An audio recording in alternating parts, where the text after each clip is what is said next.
Lorsque le message de l'islam commença à se répandre, Quraysh comprit rapidement que ce n'était pas une simple invitation spirituelle, c'était une révolution morale et sociale. Les chefs mécois, Abu Jahl, Abu Lahab, Al-Walid ibn al-Mughira, virent leur influence menacée. L'adoration des idoles rapportait prestige, argent et pouvoir. Si les gens suivaient Muhammad, sallallahu alayhi wa sallam, cela signifiait la fin de leur domination. Les récits rapportent qu'ils se réunissaient souvent près de la Kaaba pour discuter, cherchant à comprendre comment cet homme, connu pour sa sincérité et sa noblesse, attirait autant de cœurs. Les jeunes se convertissaient, les femmes trouvaient dans le Tawhid une libération, les esclaves voyaient enfin la justice. Chaque jour, l'influence de son message grandissait. Quraysh se sentait acculé. Il savait que la vérité de ses paroles touchait même les plus puissants d'entre eux.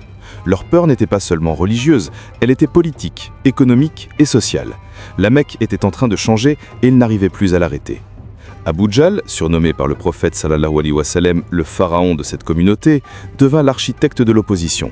Fils d'une grande lignée, symbole de fierté tribale, il refusa catégoriquement de se soumettre à Allah. Ce n'était pas un problème de croyance, mais d'orgueil. Dans les sources authentiques, il déclara « Nous et les Banu Hashim rivalisons en honneur. Maintenant ils disent « Nous avons un prophète. Comment pourrions-nous les suivre ?» Son refus était motivé par la jalousie et la compétition tribale. Il réunit les notables de Quraysh pour les convaincre d'agir. Selon Ibn Hisham, il proposa une stratégie – diffamer, intimider, isoler. Il encourageait la torture des faibles et la propagande contre le prophète sallallahu alayhi wa sallam.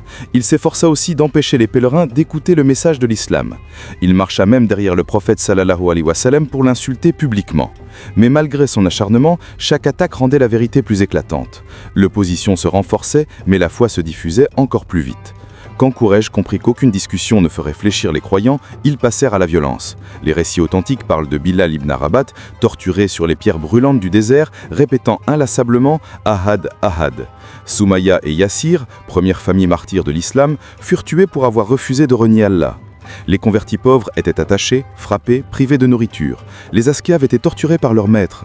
Les jeunes nobles, comme Osman, Saad ibn Abi Waqqas, Az-Zubair, étaient menacés par leur famille. Malgré tout, aucun ne reniait sa foi. Le prophète sallallahu alayhi wa sallam, profondément affecté, leur disait « Patience, ô famille de Yassir, votre rendez-vous est au paradis ». Les persécuteurs pensaient que la violence ferait reculer l'islam, mais elle produisit l'inverse. Elle révéla la sincérité, la force intérieure et la fraternité des croyants. Le courage de quelques hommes et femmes affaiblit la détermination de toute une élite mécoise. Les cœurs changeaient, l'histoire avançait. Face à l'échec de la violence, Quraysh tenta une nouvelle stratégie, négocier. Les chefs offrirent au prophète sallallahu alayhi wa sallam richesse, honneur, règne et leadership à condition qu'ils cessent de critiquer leurs idoles. La réponse est rapportée authentiquement. Il dit calmement qu'il ne détenait pas ce message de lui-même, la révélation le guidait. Quand les négociateurs insistèrent, il déclara « Par Allah, même si vous mettiez le soleil dans ma main droite et la lune dans ma main gauche, je n'abandonnerai pas ce message. » Alors Quraysh se tourna vers Abu Talib pour lui demander d'arrêter son neveu, mais Abu Talib resta fidèle malgré la pression.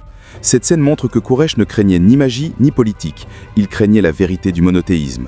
Leur stratégie échoua parce que rien ne pouvait détourner le messager sallallahu alayhi wa sallam de sa mission divine.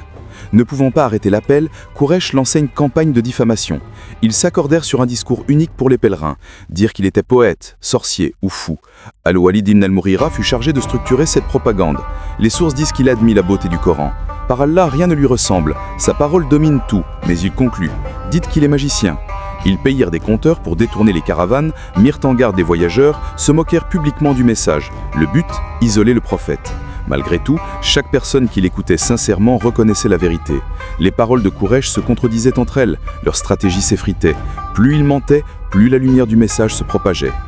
Malgré la peur, la torture et les mensonges, un groupe de croyants fidèles se forma autour du prophète.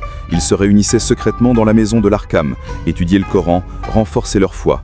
Le message gagnait le terrain, touchant les jeunes, les femmes, les esclaves, puis les marchands respectés. Quraysh, malgré leur stratégie sophistiquée, échouèrent à stopper cette lumière. Leur division interne apparaissait, leurs arguments s'épuisaient. Ils ne comprenaient pas comment un petit groupe, sans armes ni richesses, gagnait les esprits. La réponse était simple, la vérité n'a pas besoin de force pour briller. C'était le début d'un mouvement destiné à transformer le monde. L'opposition était forte, mais le plan divin était plus fort encore.